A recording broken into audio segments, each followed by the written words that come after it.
Bonsoir Léa. Ça me fait super plaisir de Bonsoir Cyril. t'accueillir pour cette interview. Et donc je suis Sylvain Gillier, je suis médecin homéopathe à la base et maintenant depuis à peu près une quinzaine d'années, il y a toute une partie de mon activité qui est autour des chevaux, surtout la médiation avec les chevaux. J'étais formé aux États-Unis et je pratique la médiation avec les chevaux guérisseurs comme on dit, mais aussi la situation, on pourrait dire, des chevaux aujourd'hui dans un environnement équestre, un environnement professionnel qui est en pleine mutation, en pleine évolution.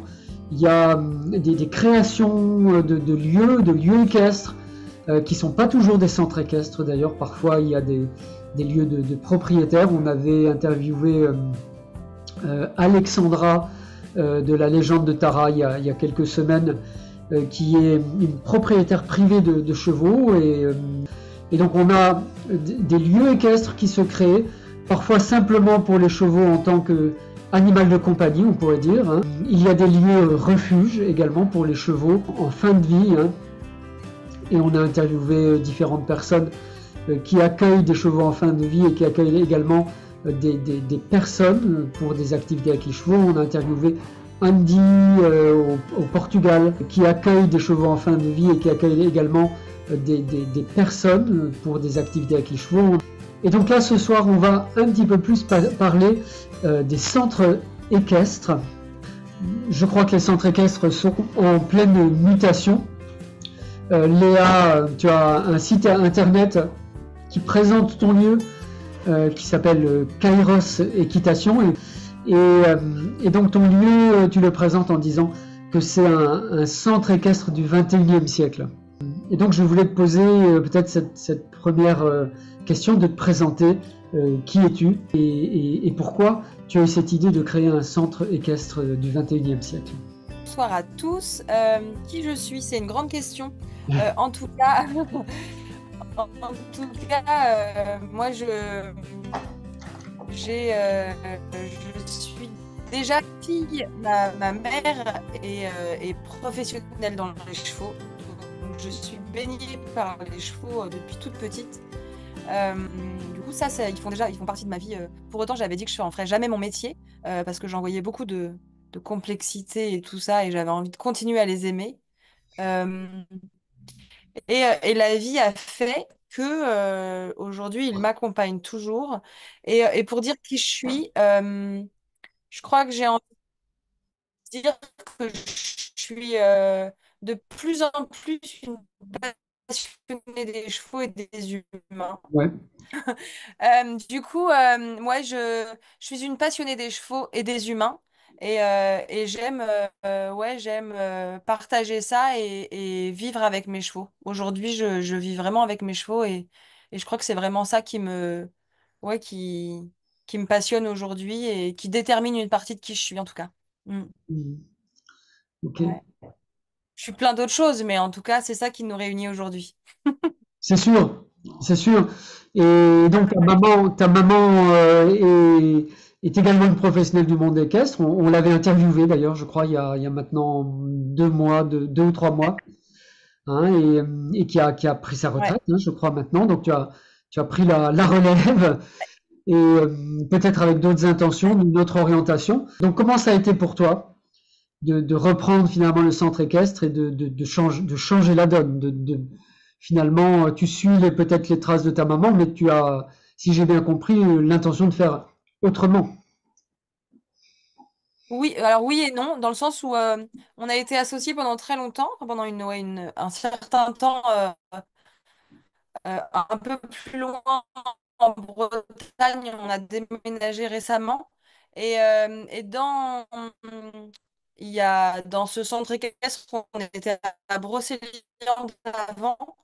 Et ça a vraiment été où on était associés tout peu pour nous l'occasion de tout ensemble, j'ai envie de dire, créer le brouillon du centre équestre du 21e siècle que moi j'imagine, hein, parce qu'il pourrait y en avoir plein de formes. Hein. Là, Ouais, je parle vraiment de celui que moi j'imagine. ouais, Et donc là-bas, on a vraiment créé plein de choses pour aller en chemin vers ça. Et le déménagement, parce qu'on a trouvé un lieu, où le lieu nous a trouvé, je sais pas trop. En tout ouais, cas, on a là-bas. Et je crois que ici, en tout cas, moi, je réouvre quelque chose toute seule. Elle, en effet, elle a pris sa retraite sur cette partie-là. Et du coup, moi, je réutilise, j'ai envie de dire, ce qu'on avait mis ensemble en place, mais pour autant dans un lieu très différent. Donc, je m'adapte aussi au lieu et aux chevaux. Donc, ça donne autre chose, à mon sens, plus en lien avec où est-ce que j'imagine pourrait être un centre équestre du 21e siècle. Ouais. Ouais, Mm. super. Tu as dit que tu avais des idées sur ce qu'était un centre équestre du 21e siècle. Et donc, ce serait quoi? Quels seraient les critères de ce centre du 21e siècle et de ce que toi, tu verrais, ce que tu voudrais apporter Euh, au 21e siècle, donc? En tout cas, aujourd'hui, moi, j'œuvre pour. Donc, j'ai déménagé il y a 3 ans dans un lieu où on a eu clairement un coup de foudre, hein.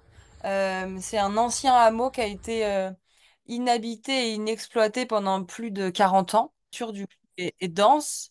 Et c'est un lieu qui fait un peu plus de 40 hectares. Donc, autant dire, enfin, voilà, on a eu un vrai coup de cœur sur ce lieu qui nous a paru être idéal pour accueillir nos chevaux et nous par la suite. Et moi, j'étais très bien aussi là où j'étais, mais j'avais vraiment un souci de pression foncière et j'appelle des chevaux un peu hors sol au vu du nombre du troupeau de chevaux qu'on a. Et Ouais, ici, du coup, pour moi, un centre équestre du 21e siècle, dans ma vision à moi, c'est déjà un lieu qui montre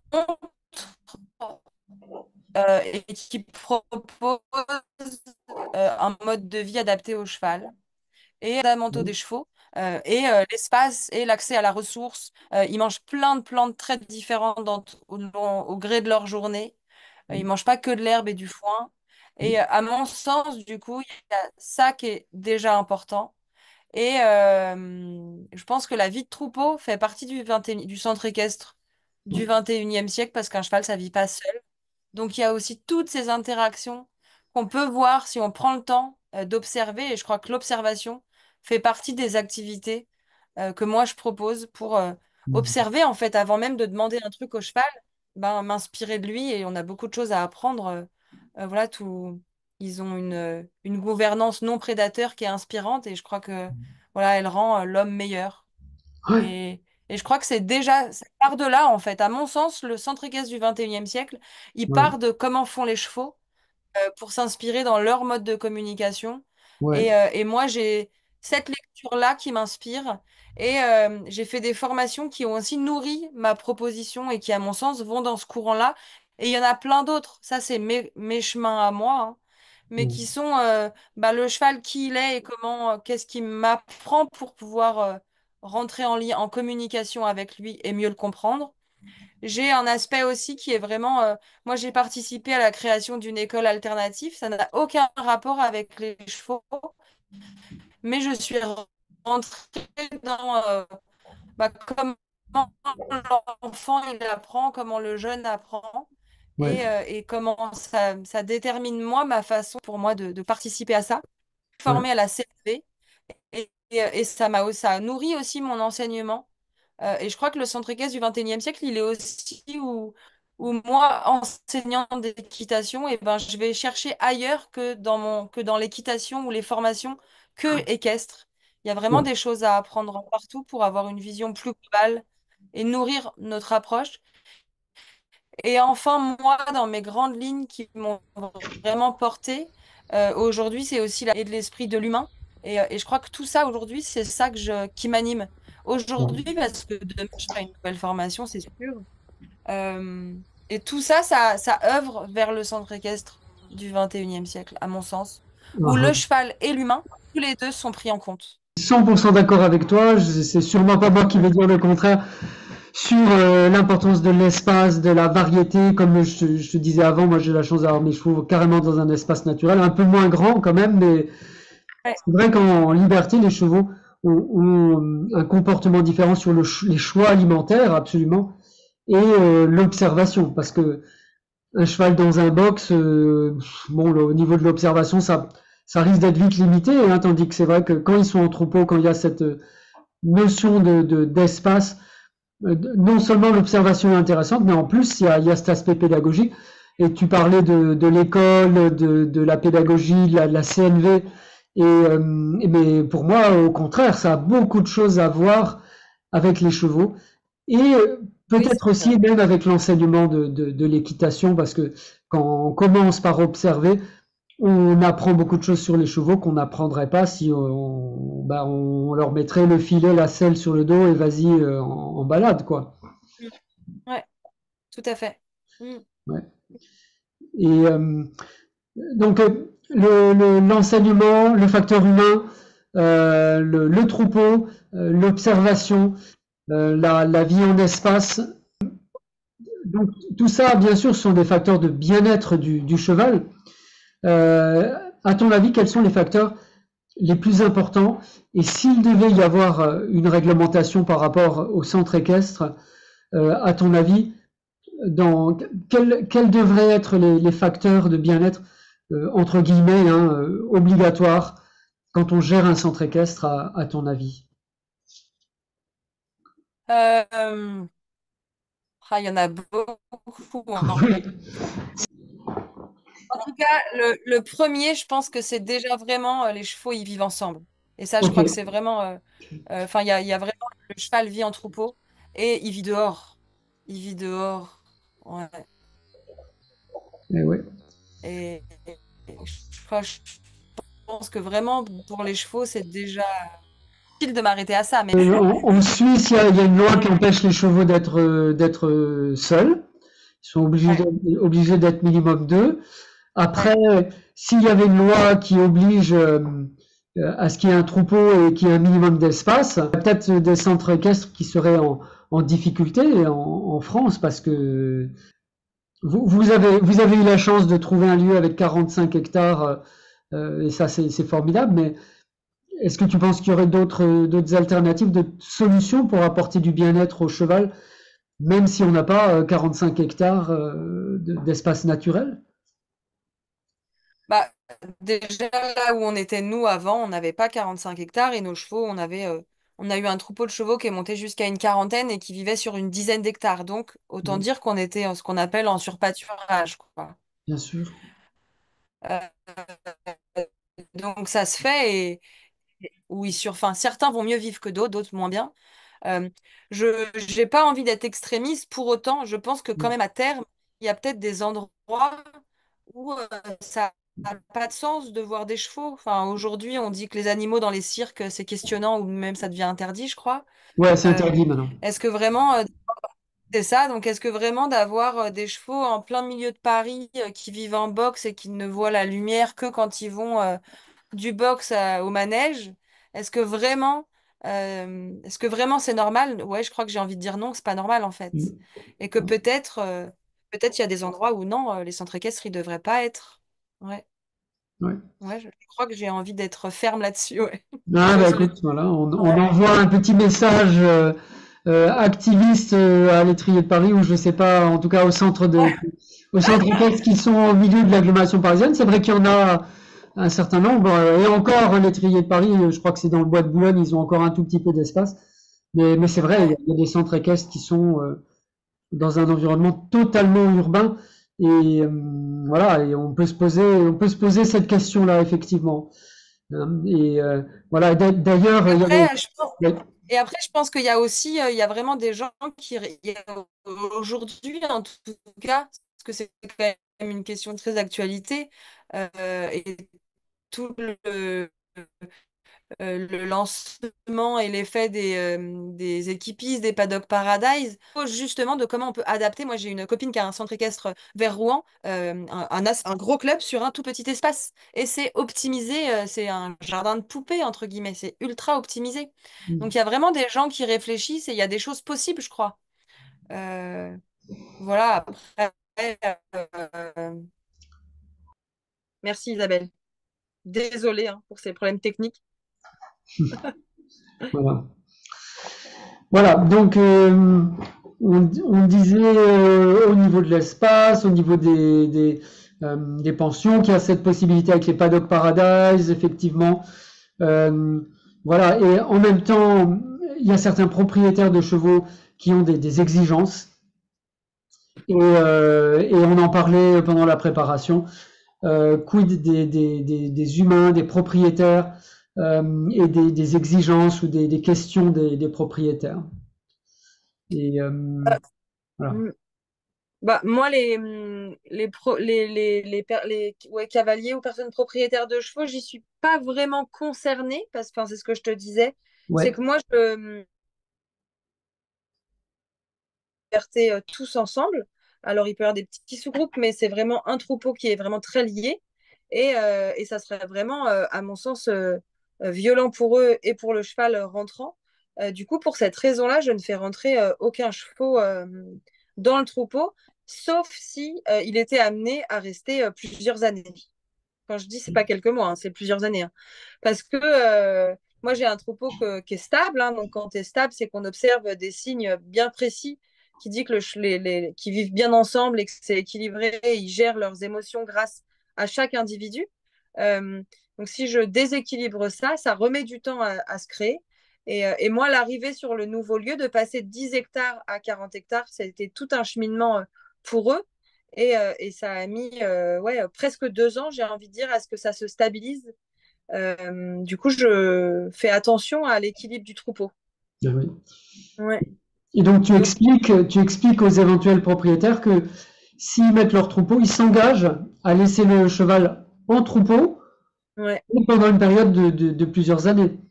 exactement, tout à fait, tout à fait. Et donc ça, c'est vraiment la partie technique où il faut qu'ils s'engagent Oui, parce que réellement, l'engagement, il n'est que verbal, hein. Mais après, c'est une question de feeling aussi. Il y a d'une part, est-ce que vous êtes OK? Est-ce qu'il va rester vraiment longtemps? Et en plus, le lieu ici, c'est autant le bien-être du cheval que le bien-être de l'humain. Donc, il y a aussi la personne qui a envie de mettre son cheval en pension chez moi, elle va pas le faire par facilité, hein, parce que c'est pas si simple d'avoir son cheval aussi en liberté dans 40 hectares. Ça a plein d'avantages, mais aussi des inconvénients. Donc réellement, jusque-là, personne n'a intégré mon troupeau. Ça me va bien d'ailleurs, je crois. Ouais. et donc, comment ça se passe justement avec les humains? Donc, en fait, vous donnez des cours, ce sont des sessions, c'est sur abonnement, comment ça se passe? Et aussi, donc, quelle est la place de l'humain Hmm. dans ce centre du 21e siècle? Comment tu vois ça au niveau des humains? Déjà, je crois que par rapport à l'humain, ce que je dis beaucoup à mes élèves ou aux personnes non élèves, enfin non cavalières que j'accompagne, c'est que l'équitation, parce que qui dit centre équestre dit équitant et donc pratique de l'équitation, l'équitation, elle commence déjà à partir du moment où l'humain a un projet à faire avec le cheval, quel qu'il soit, hein, les Jeux Olympiques à Paris dans un mois, ou aller marcher en forêt pour aller juste manger de l'herbe. Pour moi, c'est de l'équitation. Il n'y a pas un niveau de performance. On est équitant dès qu'on veut faire un truc avec le cheval et qu'on attend quelque chose de lui, qu'il sort de sa vie de cheval. Et quand l'humain vient, il sort la vie, il sort, si on met un licol, on sort la vie, enfin on sort le cheval de sa vie. Euh, Quand moi j'arrive et que je veux déplacer mon troupeau, si je mets pas de licol, s'il n'a pas envie, mon troupeau il vient pas. Donc là, il choisit. Il n'y a aucune contrainte. Donc déjà par rapport à la place de l'humain qui vient pratiquer l'équitation, à mon sens, c'était important de le préciser. Et ensuite, la place de l'humain, pour moi, quand on veut être cavalier, parce que du coup, si on fait de l'équitation, on est cavalier, que ce soit à pied ou sur son dos, euh, c'est, à mon sens, un cavalier du 21e siècle, parce qu'il y a autant les structures du 21e siècle que les cavaliers du 21e siècle. C'est des humains qui ont envie de se faire plaisir, bien évidemment, mais pas au détriment de l'autre. Et du coup, il y a vraiment un projet de collaboration, de partenariat, de vouloir ouais, de vouloir grandir avec l'autre, j'ai envie de dire. Moi, c'est vraiment ces humains-là, en tout cas, que j'aime accompagner, et c'est avec eux que je travaille d'ailleurs. Oui. C'est les humains qui, en apprenant plus de choses sur le cheval, sur leur pratique équestre, eh ben, ils apprennent aussi des choses sur eux. Et du coup, leur cheval apprend aussi des choses. Pour moi, c'est vraiment ça la place de l'humain. Donc, il y a une partie vraiment, j'ai envie de dire, technique équestre, mais celle-là, elle est toute petite par rapport à toute la partie juste de partage de l'humain, de parler des émotions, de parler. Alors, moi, je suis aussi professeur de technique Alexander, donc j'ai toute cette approche-là. Euh, mais des émotions, de l'usage de soi, de ses objectifs, des tensions qu'on a. Finalement, cette partie-là, c'est presque 70-30, j'ai envie de dire, hein. 30% de technique équestre et 70% d'humain. Donc, la part de l'humain, elle est hyper importante. Ouais. Et oui, c'est un apprivoisement réciproque quelque part, et avec le respect effectivement. Et je partage totalement ce que tu dis sur ce que c'est que l'équitation, et aussi l'importance d'établir une connexion avec l'humain, et aussi la véritable équitation pour moi, c'est d'abord cette connexion.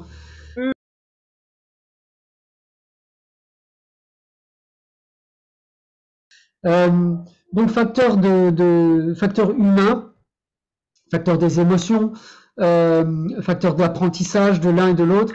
Mais je me demandais, en pratique, comment ça se passe en pratique, et comment ça se passe si tu as une maman qui vient avec sa fille de 14 ans et qui dit, bah, ma fille, elle voudrait faire du cheval. Et la maman, elle revient, et sa fille de 14 ans, elle est dans le troupeau, assise par terre, en train de regarder les chevaux. Et sa maman, elle vient te voir et elle dit, mais écoutez, moi je paye pour qu'elle fasse du cheval, pas pour qu'elle reste assise dans la pâture. Et qu'est-ce que tu vas lui répondre?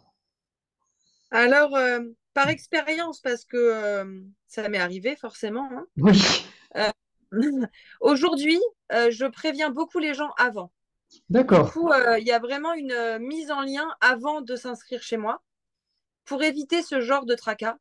Du coup, il y a vraiment un temps où pour pas non plus, j'ai envie de dire, parler pour rien, j'envoie d'abord les gens vers le site internet où il y a des images, des vidéos, où je parle vraiment, j'essaye le plus simplement possible. Ça donne déjà une vitrine, alors elle est un peu figée, ça reste un site internet, mais il y a une vitrine. Et ensuite, il y a une première séance, en tout cas dans les abonnements en début d'année après la porte ouverte, où les personnes essayent. Les parents, ils sont vraiment, moi, j'ai aucun problème à ce qu'ils restent si on parle des enfants ou des ados, donc ils peuvent observer. Mais par contre, moi, je dis tout de suite à la porte ouverte ou dans les échanges téléphoniques ou quand les gens ils peuvent venir voir aussi un cours, moi, je dis clairement que monter sur le cheval, c'est la cerise sur le gâteau chez moi. Ok.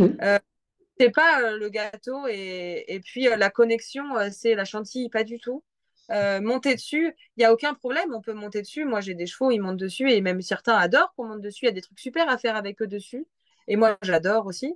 Mais pour autant, monter dessus c'est pas l'objectif. Je crois que l'objectif chez moi de venir, c'est de prendre un temps pour soi, qu'on soit enfant ou adulte. C'est déjà, je prends un temps. Chez moi, il y a 10 minutes de marche à peu près pour arriver jusqu'aux installations. On marche dans la nature, c'est magnifique. Mais du coup, c'est déjà un temps où on peut se relier à la nature si on ne sait pas notre environnement quotidien, voir des chevaux qui font leur vie, voilà, s'immerger dans le chant des oiseaux. Enfin, tout ça, il y a déjà un cheminement. On n'arrive pas chez moi par hasard. Et c'est aussi exprès ce temps-là pour que les gens, quand ils viennent, bah, ils ont vraiment, ouais, ils sont OK pour être là et la proposition. C'est pas, le parking n'est pas juste devant le manège. Euh, et ensuite, donc comme il y a ce premier temps-là, et aujourd'hui, avec l'expérience, je précise de plus en plus mon discours. Donc réellement, j'ai plus de mamans qui me disent ça aujourd'hui. Ok. Ouais, non, j'ai plus ça. Je peux avoir des parents plus surpris de dire ah, je pensais pas que ma fille était si patiente et qu'elle pouvait regarder un poney si longtemps sans rien faire. Ok. Parce que d'extérieur, on croit qu'il se passe rien, mais l'enfant, il se passe plein de trucs pour lui. Ouais, Ouais, donc en fait, tu joues carte sur table.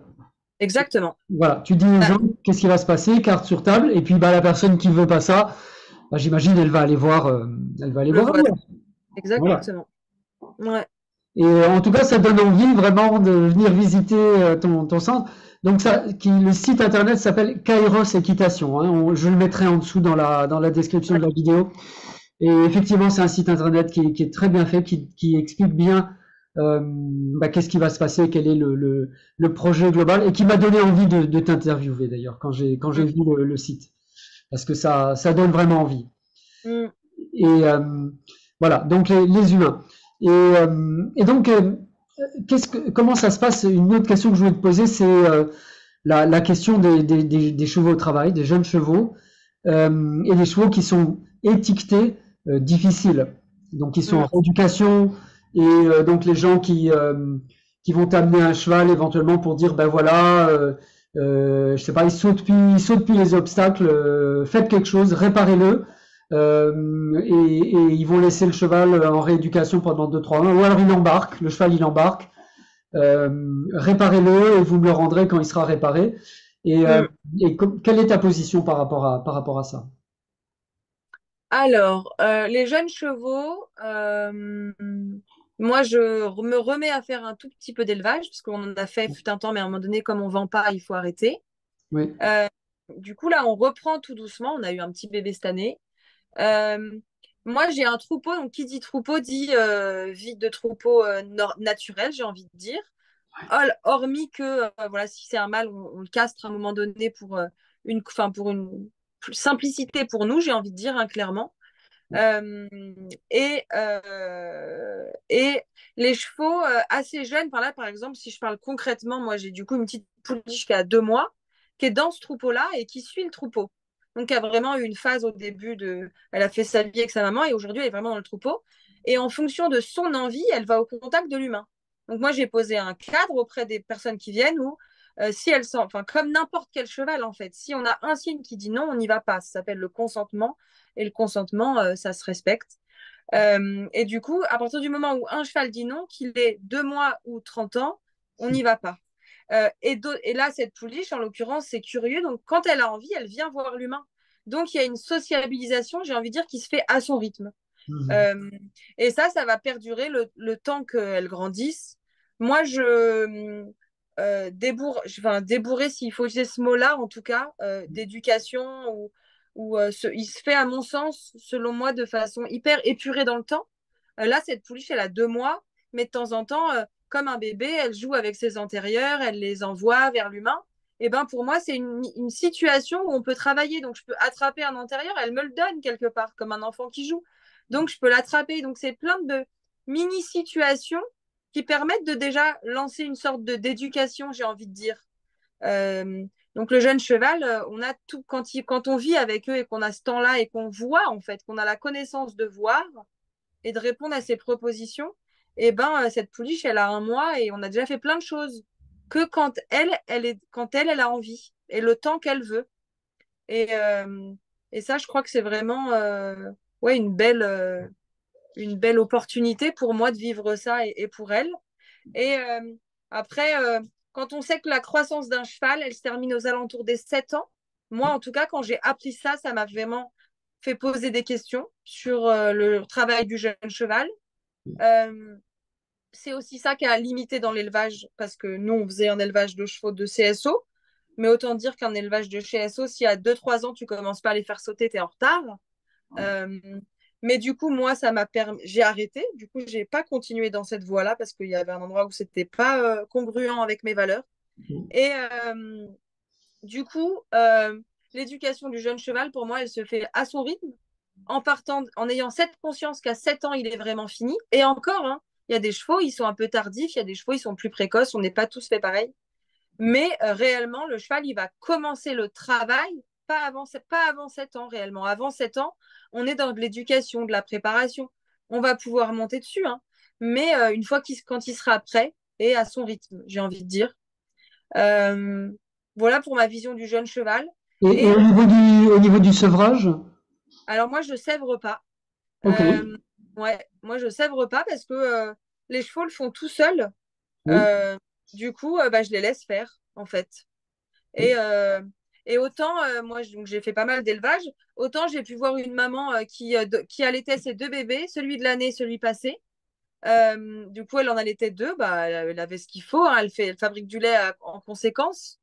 Euh, et à d'autres moments, des mamans qui n'en ont pas envie, et à un certain âge, elle lui dit, bah stop, maintenant t'arrêtes. Et puis, comme on parle du cheval curieux qui a envie et qui est écouté, finalement, c'est naturel pour le cheval ou le jeune cheval, à un moment donné, à 1 an, 2 ans, ces moments de sevrage, j'ai envie de dire naturel, d'avoir envie d'aller rencontrer l'humain qui fait des trucs. Moi, j'ai vraiment intégré le lieu des activités équestres. Il est, bah, vous le verrez, ceux qui vont voir le site, dans la nature, j'ai envie de dire. Et du coup, les chevaux qui font leur vie de cheval, ils observent ce qui se passe et ils adorent venir faire la sieste dans la carrière. et observer ceux qui bossent. Et je pense vraiment qu'il y a des interactions, ils se regardent, ils s'écoutent, enfin, ils prennent l'énergie présente, et les jeunes chevaux aussi. Ouais, Et c'est sûr. tu m'as pas parlé des vieux, mais moi j'ai aussi des vieux Ok. chevaux. Et c'est aussi important, à mon sens, d'accompagner les vieux. Et donc, j'accompagne les vieux jusqu'à leur départ parce qu'ils ont rendu service toute leur vie. Et c'est ma famille. Hein. Et, euh, et ces vieux-là, même s'ils n'ont plus la capacité physique de travailler, ils ont plein de capacités pour continuer d'accompagner des personnes qui ont peur parce qu'ils sont pleins de sagesse, d'accompagner des enfants parce que les enfants, pour une fois, ils peuvent monter sur un plus grand, mais ils pèsent 12 kilos, donc papy, il est content de contribuer aussi. Et je crois que c'est vraiment ce, ouais, cette échelle de progression qui est importante et qui fait que ça marche aussi pour les jeunes chevaux, c'est Mhm. d'avoir des vieux aussi et d'avoir une mixité d'âge. Je crois que c'est vraiment porteur. Et pour finir, pour ta question, je ne sais pas si j'ai trop répondu par rapport au jeune cheval. Et du coup, je l'intègre au fur et à mesure dans le travail. Finalement, un cheval de 1 an peut être pris à un moment donné par un cavalier, mais la proposition va être adaptée à son âge et à là où il en est et à son temps de concentration aussi. Oui, c'est Euh, sûr. du coup, ça permet de les intégrer assez vite, finalement, dans nos activités. Et déjà là, avec la pouliche de 2 mois, il y a des moments où il se passe des choses dans la séance parce qu'elle est là. Et si elle est dans son quart d'heure de folie, bah, on va faire quoi? On va s'arrêter puis on va la regarder forcément. Et c'est une occasion de travailler et d'observer un jeune cheval dans son moment d'activité. Euh, et par rapport aux chevaux en rééducation ou chevaux Oui. difficiles ou de motos cassées, moi j'appelle ça comme ça, Ouais. qu'il faut préparer et emmener au garage, et ben aujourd'hui là où je suis, je ne le fais plus. Je l'ai fait un petit peu là où j'étais avant parce que c'était très facile d'accueillir des chevaux d'extérieur. Ici, pour moi, c'est compliqué. Et surtout, moi, je ne veux plus le faire. Enfin, je ne le fais aujourd'hui qu'avec le propriétaire. En fait, je ne prends plus la moto cassée, je la répare et je la revends pour qu'on la recasse dans 3 mois. Euh, Aujourd'hui, j'apprends, on répare ensemble, on voit pourquoi ça a cassé, parce que ça ne casse pas par hasard. Hein. Donc, qu'est-ce qui a fait que ça s'est fragilisé et qu'aujourd'hui, le cheval, il est juste dans sa zone rouge parce qu'on n'a pas vu tous les signes où il nous disait qu'il était en douleur, en incompréhension, en plein de choses. Donc, aujourd'hui, je vais beaucoup chez des propriétaires, je me déplace chez beaucoup de propriétaires autour de chez moi pour des chevaux qui vont très bien, justement pour éviter que ça casse. Et si on m'appelle avec des gros problèmes, j'accompagne le propriétaire. Moi, je ne vais pas réparer le cheval. Je vais prendre le temps de trouver les bons mots, d'avoir le bon ressenti et d'accompagner le propriétaire pour que ce soit lui qui trouve la solution. Parce que quand je serai plus là, lui, il sera toujours là avec son cheval. Donc en Et- pratique, tu te déplaces pour ouais, aller voir le propriétaire ou ouais, tout à fait. ouais. C'est moi qui vais chez les gens. Ouais, exactement. Ouais. Ouais, ouais, pour l'instant, j'ai accueilli aucun cheval d'extérieur chez moi. Et ces chevaux-là, par exemple, je ne les prendrai pas. Vraiment par choix. Hein. Ouais. Et puis, moi, c'est vraiment le couple qui m'intéresse d'accompagner à ce moment-là. Moi, je ne suis pas magicienne, en fait, donc je peux faire plein de choses. Mais si, à un moment donné, je dis au cheval, bah là, tu peux t'exprimer avec moi. Le cheval, pour X ou Y raison, il n'a jamais pu s'exprimer. Là, je lui dis, bah ok, moi, je vais t'écouter et je vais répondre à tes questions parce que pour moi, le cheval, il dit jamais de choses méchantes. Il pose des questions. Il dit, si je fais ça, tu fais quoi? Si je fais ça, tu fais quoi? Et si on lui répond toujours, bah non, non, non, non, non, à un moment donné, forcément, il monte en pression où il fait X ou Y chose et ce qu'on appelle le cheval, enfin, la moto cassée. Euh, donc moi, si je l'écoute et que je réponds à ses questions, mais que derrière on lui redit non, ça ne sert à rien et je vais faire plus de mal qu'autre chose. Parce que je vais lui dire, oh regarde, il y a la lumière dehors, mais attends, je referme les volets, je te rends. Donc moi, ça, je fais pas. Ouais. Donc c'est vraiment l'ensemble que j'accompagne. Et c'est là que ça prend du sens. Et chez moi, pour l'instant, non. Là, je commence, là, j'ai un magnifique projet cet été en immersion et là, j'accueille des projets de l'extérieur sur 4 jours. Ouais.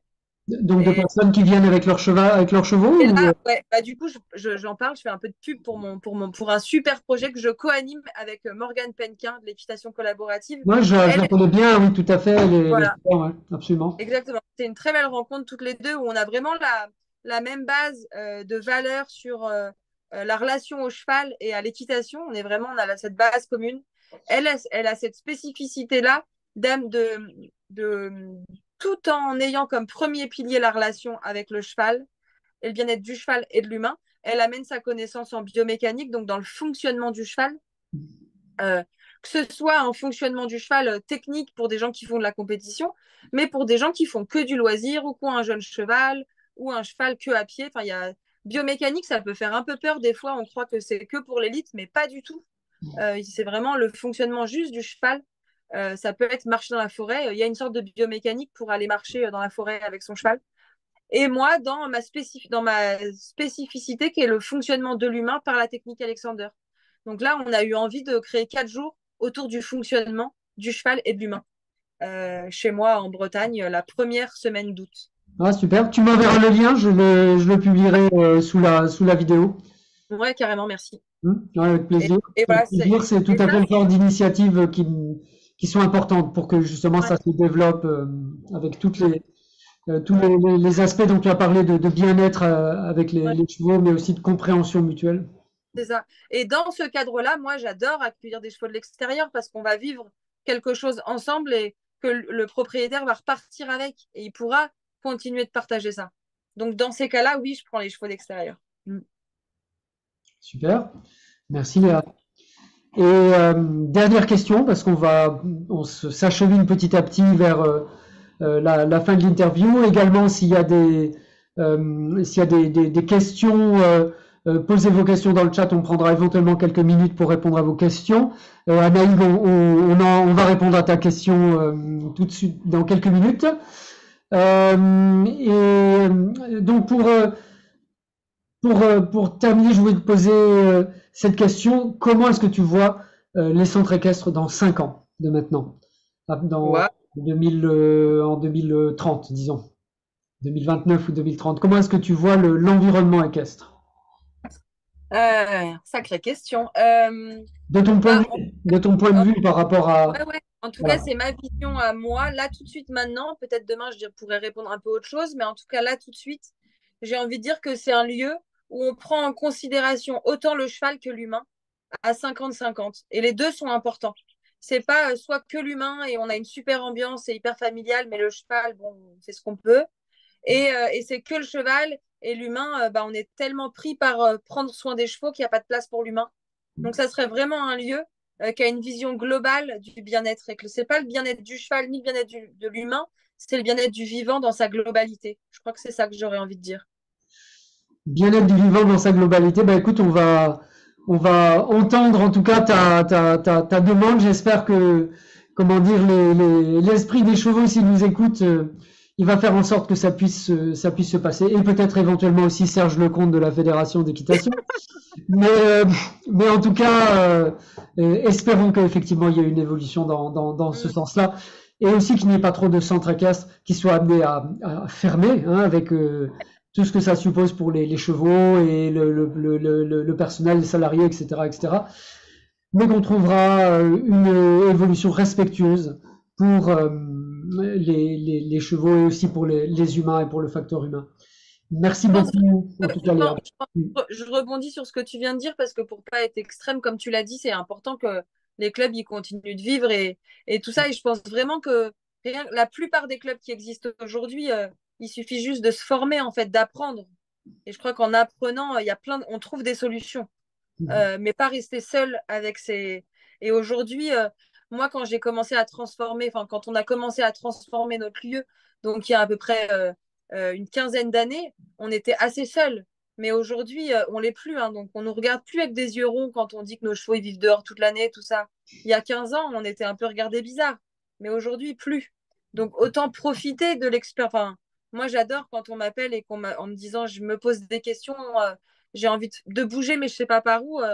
Il y a plein de petits, c'est un pas après l'autre en fait. C'est Claire qui dit ça souvent. Alors un pas après l'autre. Mm. Carrément, carrément. C'est comme ça, une goutte après l'autre, et puis qu'on peut faire Exactement. des grandes rivières, absolument, hein. Mm. Et qu'on peut aller très loin. En tout cas, c'est ce que je te souhaite, c'est ce que je souhaite à votre centre équestre, à Kairos Équitation. Et donc, Anaïg pose la question, où est-ce que c'est en Bretagne? Donc, peut-être que... Eh ben, je suis installée dans les Côtes d'Armor, à 20 minutes au sud de Guingamp, à 3/4 d'heure de la côte de Granit Rose, à Perros-Guirec, tout ça. Voilà. très bon endroit. Et donc Léa, merci beaucoup. Merci pour l'interview, merci pour cette vision d'avenir. Et puis franchement, moi, ça m'enthousiasme. Je trouve ça fantastique qu'il y ait aussi cette jeune génération qui vient avec ses idées de ce que peut être un centre équestre demain en 2030, mais déjà maintenant en 2024. Alors un grand merci pour ça. Et je te laisse le mot de la fin, si tu souhaites parler peut-être des prochaines activités que vous organisez donc à Kairos Équitation. Eh ben, merci à toi, Sylvain, pour cet échange et cette occasion de partager. On pourrait parler des heures, donc je ne vais pas repartir sur un sujet parce que ça pourrait durer. Mais je pense vraiment que le monde, ou en tout cas le monde du cheval change. Ouais, je crois que je suis vraiment optimiste là-dessus. Ouais. Et je vois vraiment, on voit bien là tout de suite les personnes qu'on est déjà autour de cette table virtuelle. Et moi, dans d'autres formations équestres que je suis aujourd'hui, dans le monde du cheval, ouais, je crois vraiment qu'on est en route vers, ouais. Donc, j'y crois, ouais. Voilà mon mot de la fin. Il est positif. Ouais. Génial. On est en route avec les chevaux et j'ai une amie qui m'a dit qu'elle avait eu cette vision de tous les chevaux qui avancent ensemble sur une seule ligne avec les cavaliers, mais c'est vrai qu'on avance ensemble. Et je te remercie en tout cas d'avoir passé ce temps pour avancer ensemble, peut-être faire avancer un petit peu les choses. Et donc avec Cheval en Conscience, on continue ces interviews pour, nous l'espérons en tout cas, montrer que l'équitation de demain, c'est possible. C'est possible. Et tu le disais, il y a plein de problèmes apparents pour lesquels il y a des solutions, il y a des petites solutions, il y a des choses à faire. Et voilà, Léa, donc la vidéo va être publiée sur donc le groupe de discussion Cheval en Conscience autour des lieux refuges.